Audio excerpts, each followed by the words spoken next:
Hey, old school gamers.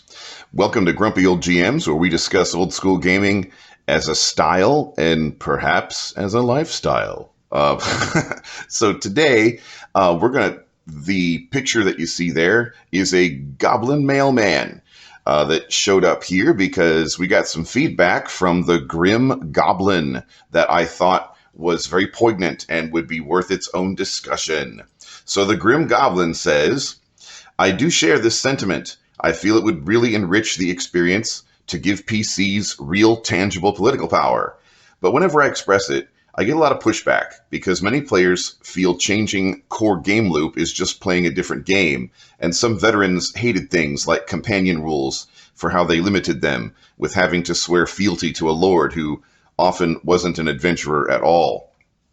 So, yeah, I get that. So I thought this was really good enough to merit its own discussion, which is kind of what we're fostering here on Grumpy Old GMs with this Grumpy Old GM series.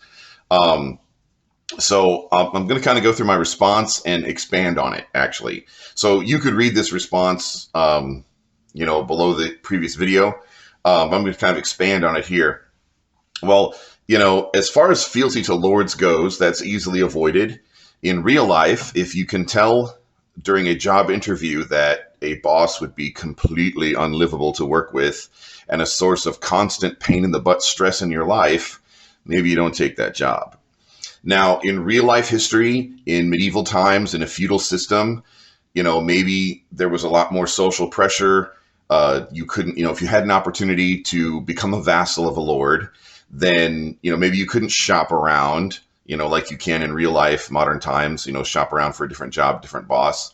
But we're talking about worlds like D&D and Pathfinder. We're talking about fantasy game worlds, there's more freedom there than there was in actual real medieval times. So players could, and player characters are supposed to be in demand. The player characters, ostensibly the player characters have just come off of some awesome series of adventures where they've saved the world several times.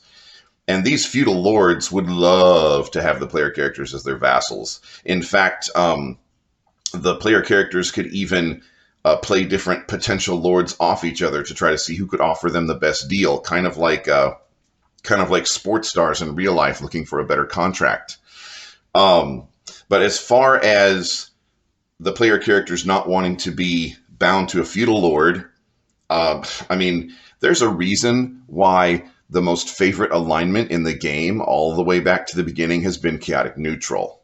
Most of the parties that I've run with for decades in 40 years of game mastering, the minority of the players were clerics of lawful religions or samurai or paladins or something that would require some sort of structure where the player would actually be accountable to some kind of ordered hierarchy above them. Most people, D&D is a fantasy game. I'm getting used to saying D&D and Pathfinder because I'm making the transition. So I think this may be the first New Year's resolution now for January 2023. I think this may be the first New Year's resolution that I probably keep, is that during this year, I'm making the switch, gradually. But by the end of 2023, I think I will have the script flipped. And instead of being primarily D&D with a little bit of Pathfinder, I'll probably be primarily Pathfinder with a little bit of D&D, but because of, we all know what's going on in the game community. There's plenty of YouTube channels to watch that on, so I don't need to talk about it here. Y'all know. But yeah, there's a reason why chaotic neutral has been the most popular alignment, and most characters, they don't want to have some sort of accountability above them because that's what real life is like. Isn't fantasy supposed to be an escape from real life? But all is not lost, because most of the written scenarios that I've ever seen for player characters becoming lords and having countries and stuff, they involve characters carving out and settling brand new wilderness areas of the game world map and being first generation lords there, like their own first generation lords.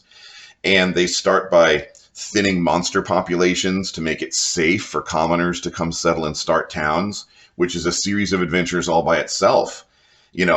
everything from exterminating a giant ant colony where the ants are as big as horses and would eat horses and people, to and you never know what sort of treasure, if the ants have been taking people back to their lair for years and years and years and years, and the ants don't know about money or anything like that, or wealth or magic. So you never know what kind of magic items or treasure might be left in their ant colony just laying around, um, because of previous victims.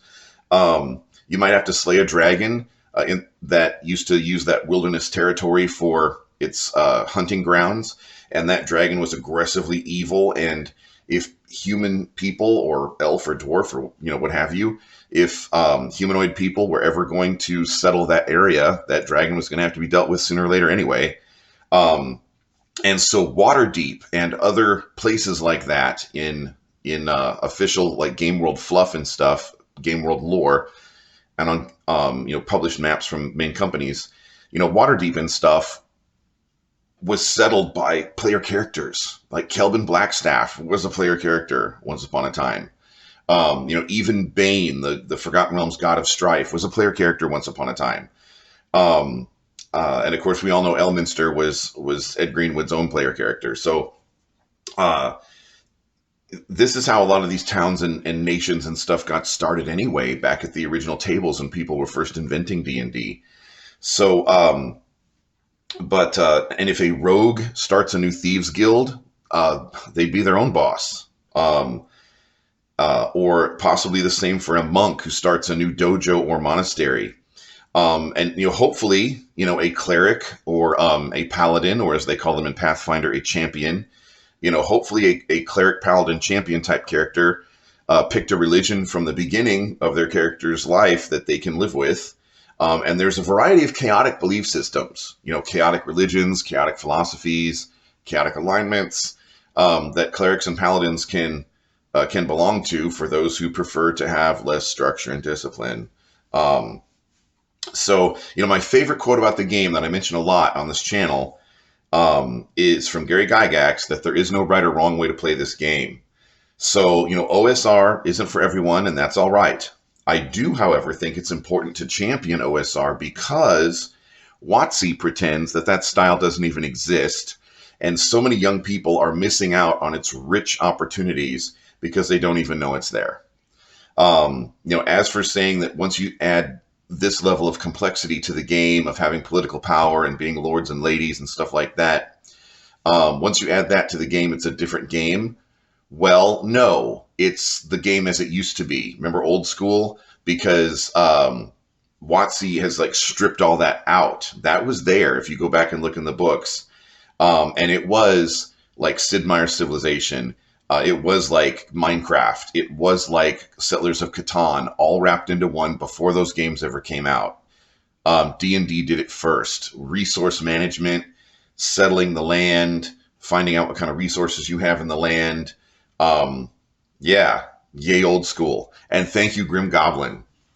All right. Well, tomorrow, or when I get back to this video series, we'll do part 2 of what even is old school gaming. This is just a commentary on part 1 because, hey, I mean, look at the picture. If a Goblin Mailman came to your house, wouldn't you feel a little pressure to respond?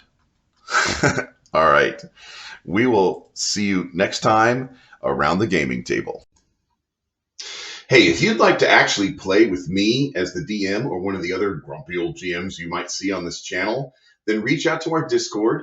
If you're seeing this on YouTube, it'll be in the comments down below.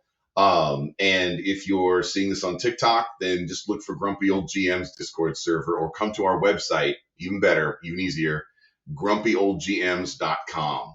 And if there's space at our tables, then, because I'm an actual real person, not one of these AI GMs that apparently D&D Beyond is supposed to be getting. Since I'm actually a real person, I only have so many nights and so many spaces at the table. But I keep the website pretty updated as to whether there's room at a table. So if you think about gaming with us, check out grumpyoldgms.com. All right, we will see you around the gaming table.